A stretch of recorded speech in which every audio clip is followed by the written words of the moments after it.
I'm Melinda Heal and I'm a textiles artist. I grew up in Canberra in Australia. It's a city, but it's also got a lot of green space, quite close to bushland, so there's a lot of birds. I developed an interest in birds as well at the same time. My grandfather and my uncle both had aviaries. My grandmother was a watercolour artist, so she gave me this huge box of coloured pencils, and that was sort of my hobby, I guess. My art teacher was actually secretly into textiles, and she prompted me to do textiles at university. I'm using Japanese traditional dyeing techniques, in particular katazome, which uses a stencil and a resist paste, and also recently yuzenzome, which uses a tube to draw the resist paste on instead. They have similarities as a technique, but you can use them in very different ways, and if you put them together again, you get something different.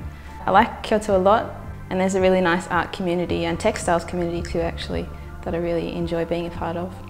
Last year I did some collaboration with traditional artisans in Kyoto. I worked with a man who makes folding screens and another company that makes hanging scrolls.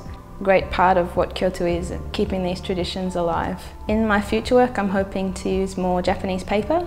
Being a foreigner makes it hard to work with Japanese techniques sometimes. Some Japanese people feel maybe offended that I'm using their traditional techniques, so I try really hard to be true to the technique. My work is, I guess, a fusion of Australian imagery and an Australian feel with traditional Japanese textiles and traditional Japanese art. Australian, vibrant, fusion or a collaboration.